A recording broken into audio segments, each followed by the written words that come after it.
All right, all right, all right. Welcome to uh, hopefully the most exciting presentation you're going to get today. Jumping into something near and dear to me. So, everybody here that's joining us virtually today, I imagine that you are a fan of picking up the phone. Some of us like to call that dialing for dollars. And so, this presentation is going to be all about if you dial for dollars, then you need to know, you ought to know, you should know, you're going to want to know your dollar per dial metric. And the reason why you want to know this metric is because if you dial for dollars, the question shouldn't be how many dials does it take for me to make a dollar? The question should be how many dollars do I make every single time I make a dial? And the reason why that's important is that the status quo, the age old way of making more dollars when you dial, is to double dials. Make more dials, you make more dollars. But what I'm here to show you is that there are some other levers that you can pull to actually make more dollars per dial. And that's what it should be all about, right? We want to make dollars when we dial. We don't want to lose dollars when we make more dials. And so this dollar per dial metric is going to help you understand where you should be spending your time, energy, resources, and perhaps even what types of tools and technologies you bring on to make yourself more dollars per dial that you make. All right. So this exercise that I'm going to walk through is also linked in hopefully somewhere for you all to go through, and you'll be able to come up here, file, make a copy. Where do I do that? Make a copy like this, name it whatever you want to call it, and you'll have your very own copy that you can go in and make all the adjustments we cover in today's presentation. So go ahead and do that. If you're watching this on demand, you can go find that link and follow along here or come back to it anytime. But the first part of this exercise is all around what I call math of sales quota domination. And so that should all be driven by a goal, an objective. And the reality is, a lot of us use our goals or objectives that are given to us from our organization that has nothing to do about what our goal or objective should be for us, right? At the end of the day, as a salesperson, while you might like helping people, etc., you probably also like making money. And so quota dominance shouldn't just be about hitting your number from a KPI perspective. It should be about hitting a number, your desired earning potential. And so this whole exercise is driven around how much money can you actually make, assuming you're an SDR. This is for the SDR version. You could do the same thing as an AE by adding some more metrics in here, but we're talking about I'm an SDR trying to understand how many dollars do I make for every dial I make, and I want to start by running through my math of sales quota dominance. So down here, we should plug in our desired compensation. The model that I have right now is driven off of somebody who wants to make $100,000, that six-figure earner that we're all after early in our career. We want to make our first $100,000. So based on your model as an SDR, this might shift a little bit, but what is your base salary? How much money do you make every month as a base compensation? And then the other thing is your meeting bonus. Now, some people get paid per meeting, some people get paid per deal, some people get other different spiffs. So you're going to want to work this out to an average of some sort, meaning whatever your variable comp is. My guess is there's a way to get to a per meeting version of that. Hopefully it is a easy pay per meeting. You just plop it in here. But if it's not, hit me up on DMs and social. I can help you calculate this. But this particular SGR makes a $60,000 base, and they make $250 per meeting that holds. So if a meeting holds, they're going to make 250 bucks. And because of that, my math to 100,000 means I need to get 13 meetings held every month. All right, so this is all variable. You're going to put your numbers in here. This is going to drive your math of sales. The next thing you're going to do right now is if you look at how many dials do you make right now, this will be a fun exercise because most organizations are telling you to make like 40, 50, 60 dials. But if I'm this rep making $100,000, that I want to make $100,000, that's my desired outcome. It might even be what was sold to me. And I throw in right now the number of dials that I'm supposed to make.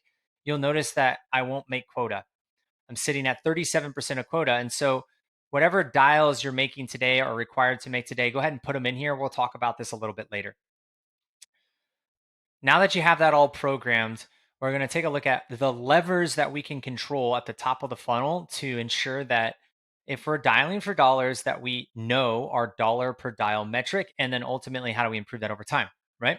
So right now, the main things that we have when we're calling are, the first thing's going to be our connect rate. The first conversion at the very top of the funnel is how many dials does it take to get somebody on the phone? We call that your dial to connect rate. So I sit down, I make 100 dials. I expect to talk to how many people? Um, the numbers I have plugged in right now are driven off the Bridge Group's 23 report, saying that for 53 dials, someone averages about 4 conversations a day. That's a 7.7% dial to connect rate. Now, that's pretty high from what I see as an industry average, but depending on who you're targeting, your industry segment, the quality of your contact data, and of course, if you follow buckets, this number can be much lower. It could be very much higher, like a lot higher than that. But this is an average. You're going to want to go ahead and plug in your number. I'm going to use the average SDR right now at 7.7%. Next, once I get somebody on the phone, what percentage of those people actually schedule a meeting? So if I speak with 100 people, 11% would mean I schedule 11 meetings. And then finally, the metric that we care about here is if somebody agrees to meet with us, what percentage of those actually show up? Where do we make our money? And again, this is driven off of the benchmark report at 55%, based on what was reported over there. That's my assumed average show rate. Again, this is pretty low. 11% scheduled is pretty good. If you think about the buyer's pyramid, you're capturing pretty much everyone who's buying now and open to it. Maybe a little bit of not thinking about it, you're doing okay. Show rate below 50%, 60, 70% is not good. You should be working on holding. Again, I just want to plug these in here and show you how all this works. If I'm an SDR that makes $60,000 a year, $5,000 a month base, and I want to make $100,000 when I make $250 per meeting, I need to somehow get 13 people to show up to a meeting every single day. In order for me to do that, in order for me to hit this goal, I have to work about 735 leads every month. I'm going to have to make about 2,800 dials. You'll notice that there's more dials than leads. You're making multiple dials per lead, to talk to 220 of those. If I book out 11%, 24 are going to take a meeting, and if they show at 13 at 55, 13 are going to hold, and lo and behold, I'll make my $100,000. So if I want to make $100,000 and I'm an average SDR in terms of connect rate, conversion rate, and show rate, I'm going to have to make 2,800 dials against 735 leads every single month. On a daily basis, that breakdown's over here. I need to be sure that I'm finding and bringing in at least 37 leads every day. I need to make 143 dials to that group of leads that are stacking on themselves, to talk to 11 every single day. That's very important. It's bold here because conversations matter. To book 1 to get 0.7 to hold. That's what I need to do to make my $100,000. Now, right now, everything is driven off of an SDR. Let's put this forward and help us understand what this means. Because if I'm an average SDR making 53 dials a day, and in order for me to hit my goal of 13 meetings per month to make $100,000, the dials don't match. 53 is not 143. 53 is actually going to put me at 37% of my goal, right? That's only 30. I have to do more dials. And that's the age-old way of solving our problem. But I'm going to show you some ways to not have to do more dials to make more dollars. But let's keep going this forward, right? At 53 dials a day, you as a rep, you're making $4.72 every dial that you make. You're also making $61 for every conversation you have, and about a total of $1,000 for every meeting that you hold. If you're trying to get to $100,000 though, at these metrics, you're only going to be able to bring in about 5 meetings per month, which is going to yield an average of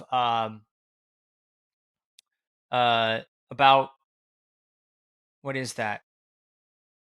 $1,200 or so dollars of variable compensation. So on top of your base, you're making about $1,200 more. That's $74,000 annualized. Or here's the dollar per dial metric, right? So once you add in your variable compensation on top of the actual dial itself, this is your base salary. With your variable compensation in there, you're going to make $5.88 for every dial that you make. Your dial per dollar metric with your base plus your variable comp included is going to get you at about $5.88 every time you dial the phone, assuming you make 53 dials a day. And that's going to drive the math that we showed over here. Okay. So now you know your dollar per dial as an average SDR. So over here, we're saying we're at 37% of our quota. So one way to get to our quota, our goal would be to do what? Well, if we tripled our dials, or over here, we actually just do exactly what we're supposed to do.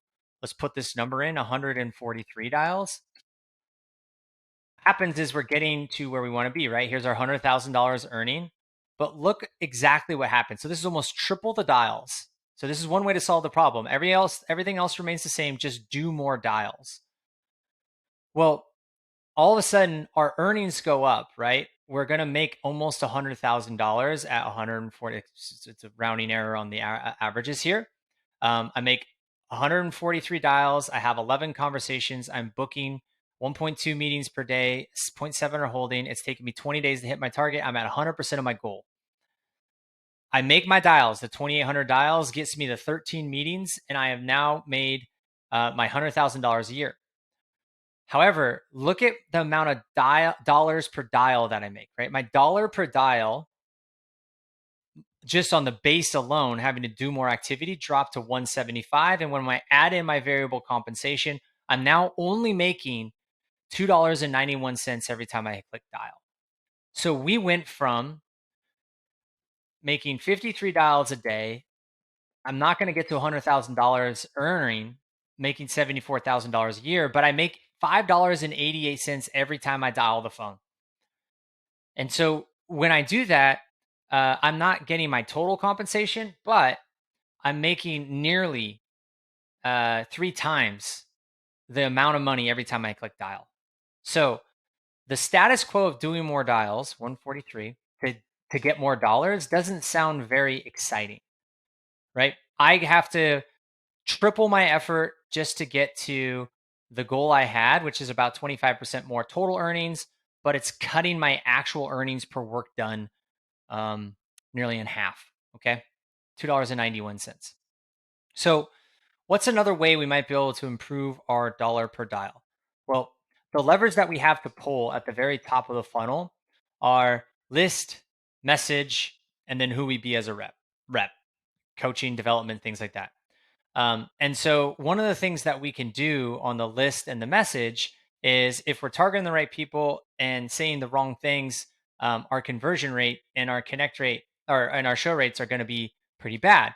But if we're targeting the right people and we're saying the right things, our conversion rate and our show rates are going to go up. One of the biggest things that you can do immediately as an average SDR, and this is the benchmark, from the Bridge Group, is to really focus on your show rates, right? If you get paid for someone to show, over here, you may not think about it this way, but immediately if I have my 55% show rate go up to 75%, my total earnings have a pretty big impact, right? Down here, we're making 75 a year. If I move this up to 75%, 575%, 75%, we just add an extra 5 grand to our total earnings. If you look at quota without having to do any more dials, right? Without any more dials, let's go back 55%, at 37%. It's going to take me 54 days to get to where I wanted to be, where it should be doing that in 20 days.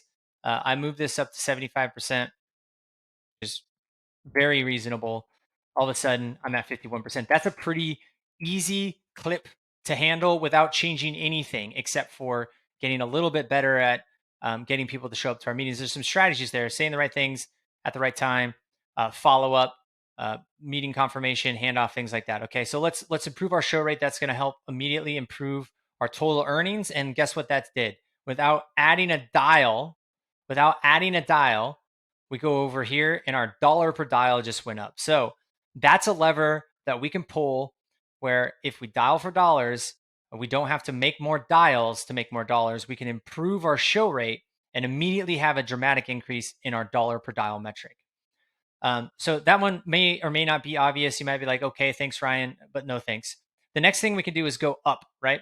Our scheduled rate. Now, if you're an average rep below 11% right now, which a lot of you might be, doubling your conversion rate from like a 5% to a 10% might sound kind of daunting, but it's not as difficult as you think. The same thing with 11% to something like 20% maybe over time sounds kind of crazy, but it's not as hard as you might think, right? If I schedule at 5%, that means that it takes 20 conversations to get a meeting. If I schedule at 10%, it takes 10 conversations to get a meeting.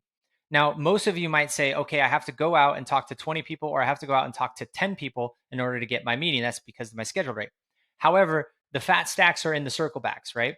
So what does that mean? Well, instead of going out and having to talk, to talk to 20 people, to talk to 20 people at a 7% dial to connect rate means you have to do hundreds and hundreds and hundreds of dials. To talk to 20 people who you've already spoken to before doesn't take that many dials. In fact, the connect rate on a follow up is going to be about 20 to 40%. So instead of your connect 100 dials getting 7 conversations, 100 dials are going to get you 20 to 40 conversations. So the follow up is going to get you into more conversations faster. And now you might be thinking, well, they already told me no. Well, the reality is, if I talk to 20 people, 19 tell me no, one says yes. Do you want to go find 20 more 19 no's, one yes? Or is it reasonable to think that one out of the remaining 19 could be a yes in a pretty short period of time, perhaps even in the same month, right? So when we get a no, a send some information, a not now, of the 20 conversations, or let's say you're at 10, you're trying to get to 20, of the 9 or 19 additional conversations, can you find at least one more of those if you circled back with them to book within that same time frame? That's not as difficult as you think. And you want to make sure you're focused on the follow up because, again, if you can get 2 out of 10, that's a 20% scheduled rate. That's one more out of those 9 that said no. Or if you get 2 out of 20, you're going to move that 5 to 10%, be closer to that average rep. So what did that do? Again, without making any more dials, I have now gotten to a point where I'm almost to my objective. Same amount of dials. I'm looking at my total earnings for the year sitting at 96,000. I'm at 92% of my goal. And if you come over here, what happened? Doing more work didn't actually make me have to make more dials. It actually made me more dollars per every dial I made. It went up. All right, fantastic. The final piece of information here, of course, is the one that's so difficult for people to understand, but it's actually likely the easiest one for you to figure out is, all right, I improved my show rate. I also started to follow up with the people that I've already spoken with before to get another shot at goal. Well, while doing that, I already hinted at this in the last conversation. By doing the follow up on the 19 out of the 20 or the 9 out of the 11, not only am I giving myself a chance to double my conversion rate, right? Out of the 9, is there at least one more in there? But remember, if I'm having to make 100 dials just to talk to one person today, 100 dials to talk to 7 people today. Now I have to go make 3, what is that, 3 or 4, 500 dials just to talk to enough people to get one meeting in. And I decided to start doing that follow up because I'm going to try to book the 19 and 20. My connect rates on those follow ups are going to be 20 to 40%, but my blended connect rate by spending more time on those follow-ups is going to increase, and it's going to increase to maybe even double. So my average dial to connect rate now is sitting at closer to, let's say, 15% because the majority of my calls are not just cold anymore. I spend cold at 7, and then I spend the other majority of my time following up. My blended connect rate towards people who actually pick up the phone gets closer to 15%. What does that do? Now all of a sudden, my goal of getting to 100,000 is way beyond that. By going from 7 to 15, by doubling my conversion rate, by focusing on the follow-ups and getting one more out of the 9 or one more out of the, so say 3 more out of the 20 if we were trying to go up to 20% here. By doing that over time, now all of a sudden, without making any more dials, I've almost doubled my dollar per dial. So The last thing that you can do, even before you're getting conversations, is work basic validation on your list. So, follow ups are key. It might be the hardest thing for you to do, more difficult for you to get here, and maybe you're not converting them. But as you're going through your lists, if you focus on things like this, and I'm running up on my times here, but here's two tidbits to end the presentation. When you're dialing, if you get to a number where you're not able to get to somebody in the first place, meaning you can't get to a working voicemail, you're getting blocked by gatekeepers, they're not in directories, that number is likely not worth calling ever again. Stop calling it. That's going to dramatically improve your overall dial to connect rate by just that one time not calling it again. The next thing you can do is to focus your attention on numbers that I call validated. A validated record is a number where even if they haven't picked up yet, the person that you're calling can get their name confirmed by name in their voicemail.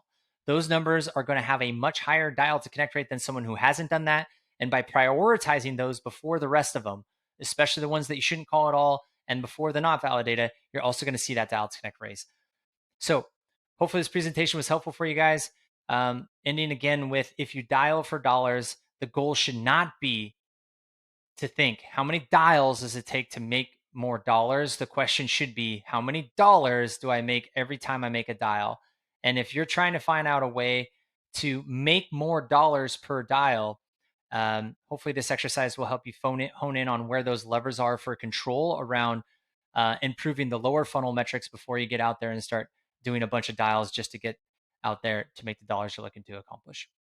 Hopefully this is helpful. If anyone has any questions on this exercise, please don't hesitate to reach out, connect with me on LinkedIn, and wish you all the best out there as you power through the phones.